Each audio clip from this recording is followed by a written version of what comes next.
This is Joe. Joe is going to help me showcase our combat system. The first main aspect of our combat system is our dodge.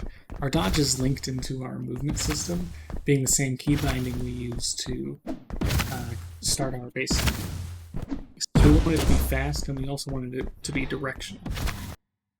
The core of our combat system is a 6-light combo string. Most other abilities flow from or into the light attack combo, so it's important to get this down and kind of make sure that these animations flow well.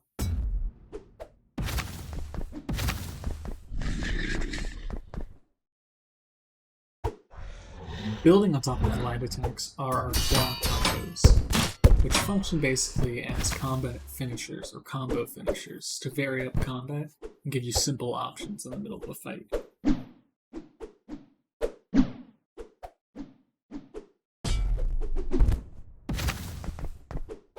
For our aerial attacks, I wanted them to be a quick option to connect the player directly into combat from running and parkouring. So while you're doing either of those, you can jump into the air or jump off a wall and quickly get to a air combo to get into a fight. One of the more unique abilities we have is being able to steal equipment from guys like Joe. Once you've robbed Joe, you can beat him with his own weapon or throw it at him for massive damage.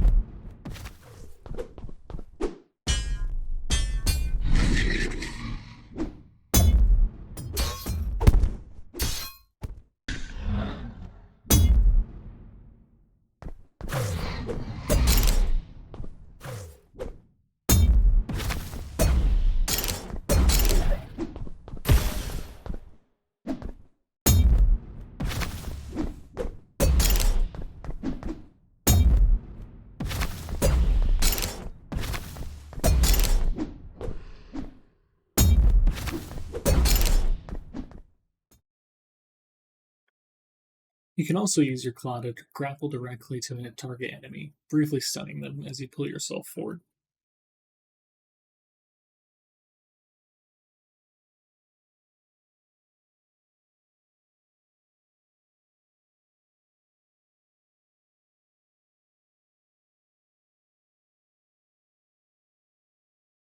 Our movement plays a big role in Skystrider, so we wanted to encourage players to seek out ways to build up speed and re-engage in that fast movement even during combat. We created a system where you build up speed and power that we call Overdrive, and you can spend this Overdrive on special attacks, such as a spin move grapple variation on an enemy, when you have enough Overdrive.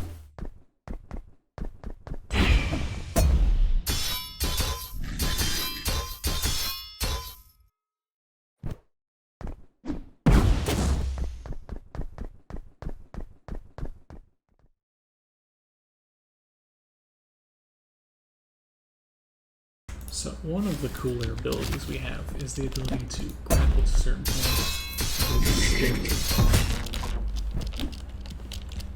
And this works pretty dynamically. You can do it to multiple things, we can grapple to enemies, and if we have Overdrive, which is our movement building system basically, we can spin around enemies like this, stunning them during the duration. And this works pretty dynamically too. This works because we call it on a BPI event. That means we can basically call it whenever we choose to. And it's dynamic because we can basically collect and send the variables we want when we call it. So that's the first thing we do is we collect the variables like the rotation speed, how large of a radius around the target we want to spin, how fast we spin, etc., etc.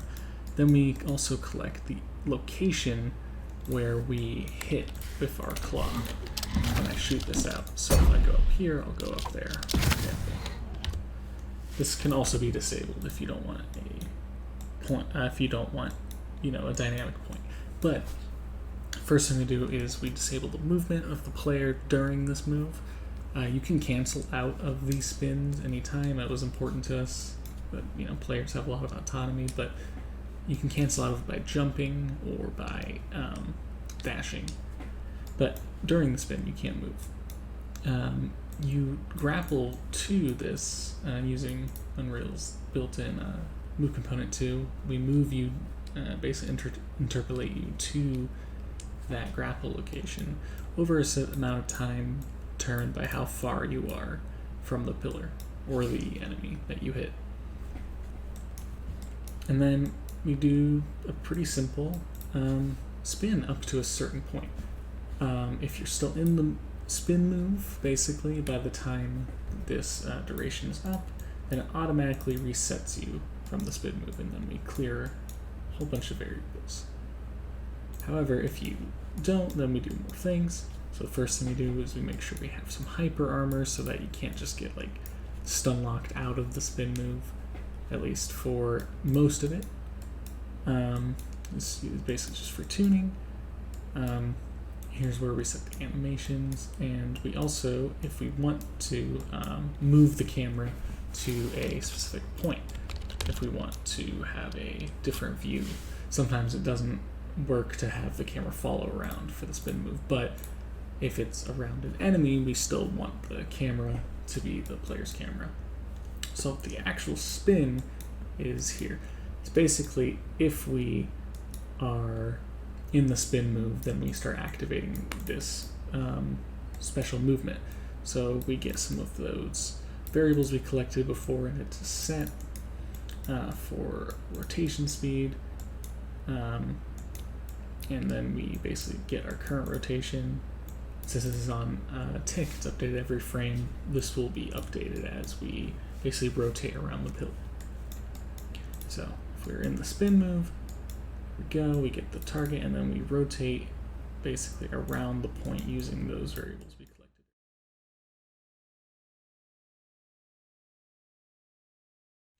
One of the main things kind of unique about our combat system is our claw. Our character's claw can be used for a few different actions. One of the main ones is simply shooting at it and then retracting it. You can do this while running, and obviously while standing still. There's different animations for that. The main use of it is with combat. In addition to interactables around the world, like this, for example, you can steal certain enemy weapons, like their shields, and you can throw them away if you wish. The other obvious thing you can do is grapple enemies if they are grappleable, basically. That works fairly well. However, in addition to simply shooting out the claw, we can also switch our modes. This will be represented by a different stance as well later, but currently you just have the reticule. But while in this mode, which we call attack mode, your right click instead becomes a attack with the claw, and that allows you to do combo finishers. So when you input your heavy attack at different stages of the combo, you get a different result. We wanted to keep the combat system relatively simple, especially since the game is mostly focused on movement. So we wanted it to kind of flow in and out, and we didn't want you to have to worry about the specific combos too much. You will obviously get rewarded if you remember the finishers, but that's most of what you have to remember on the combo side. So for example, if I light attack twice, then heavy attack once, I launch myself in the air, and then I can follow up with simple light attacks afterwards for a cool air combo. That's pretty useful. 3 attacks, then this heavy smackdown of 2 attacks to follow up. 1 attack is a simple knockback attack to create a little bit of space.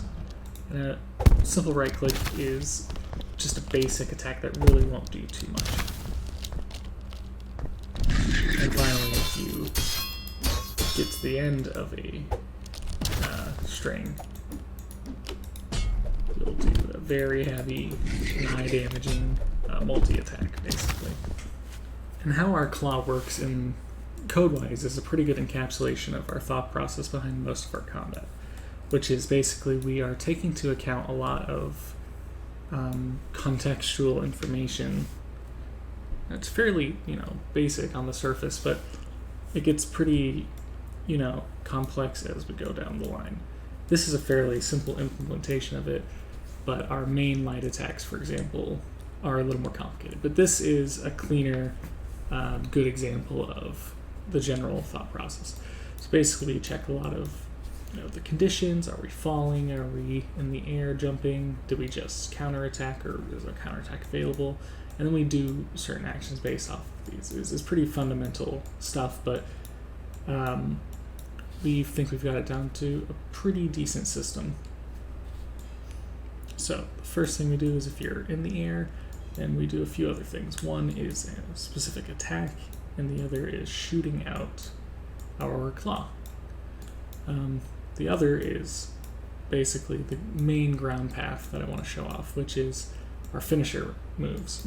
Our finishers are basically bespoke attacks that get triggered based on what stage of the light attack you're in.